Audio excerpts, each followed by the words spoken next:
Bismillahirrahmanirrahim. Assalamualaikum warahmatullahi wabarakatuh. Anak sekalian yang saya hormati, pada kesempatan kali ini kita akan membahas tentang 5 waktu yang haram digunakan untuk sholat. Ada 5 waktu yang haram digunakan untuk sholat kecuali sholat-sholat yang mempunyai sebab. Bismillahirrahmanirrahim. Faslun utawi iki iku ono fasal suwiji. Wa khamsatu awqatin utawi 5 pira-pira waktu. La yusalla iku ora kena disolati. Fiha ing dalem khamsatu awqat illa salatun kejaba apa salat laha kang iku tetep keduwe salat sababun utawi sebab.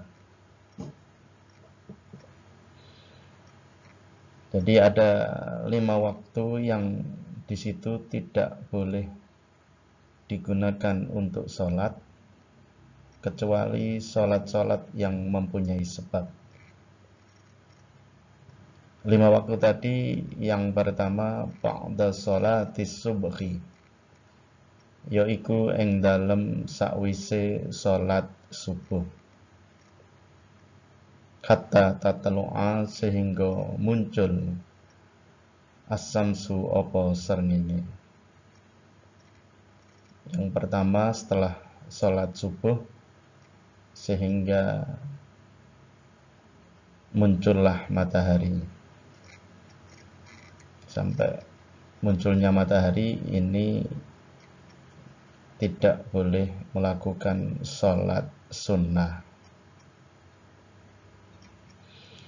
Nomor loro wa inda tulu'iha, lan ing dalem nalikane muncule srengenge, hatta tatakamala sehingga dadi sempurna apa tulu'uha wa tartafi'a lan munggah apa srengenge qadra rumkhin ing dalem kira-kirane sak tombak.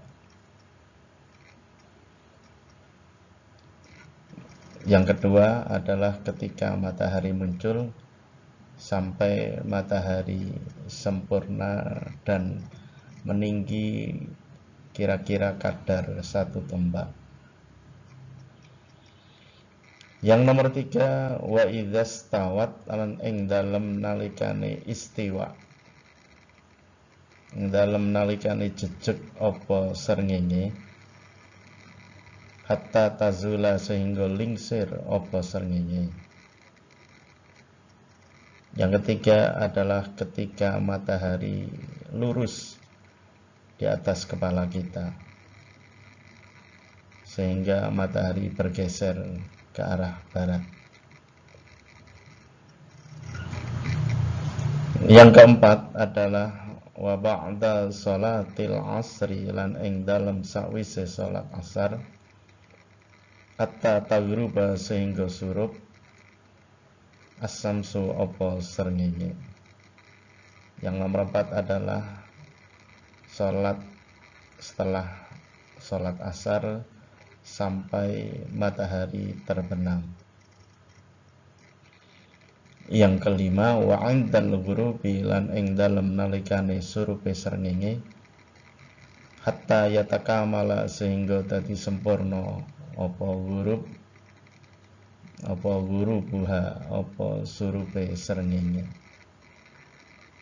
Yang nomor 5 adalah ketika matahari terbenam sampai sempurna terbenamnya. Jadi ada 5 waktu yang tidak boleh dilakukan, yang tidak boleh dilakukan sholat di dalamnya kecuali sholat yang memiliki sebab.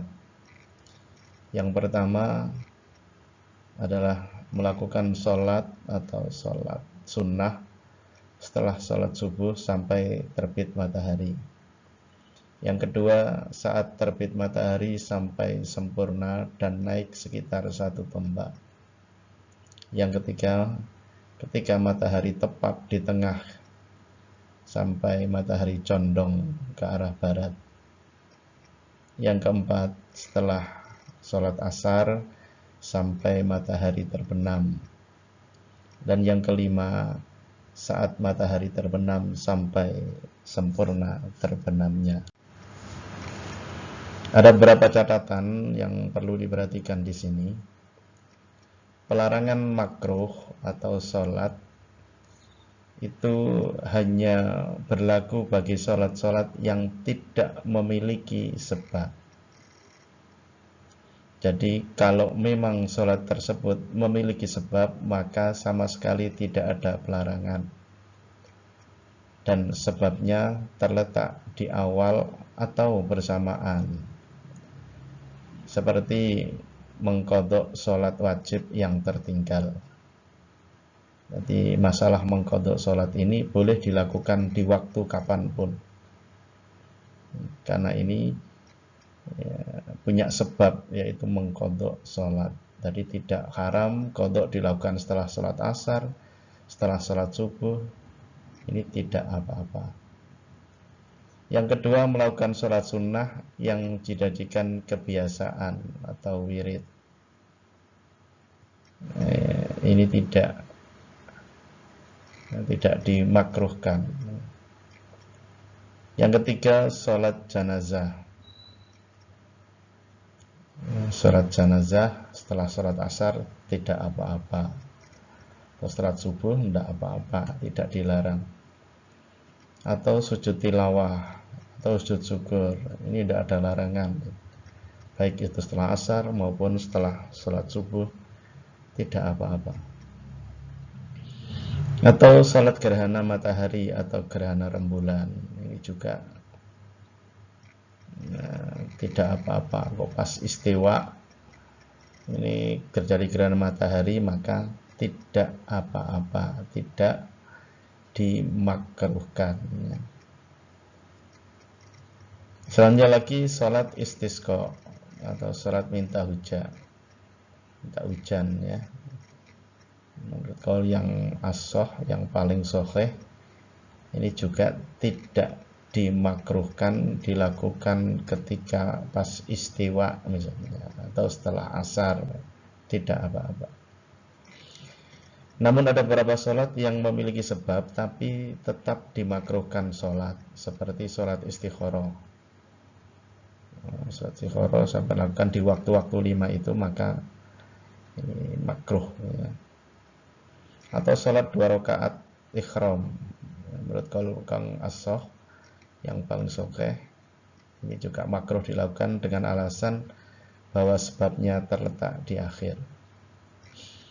Adapun mengenai sholat tahiyatul masjid atau penghormatan pada masjid, apabila masuk masjidnya karena ada tujuan seperti iktikaf atau belajar atau juga menunggu sholat, maka tidak dimakruhkan.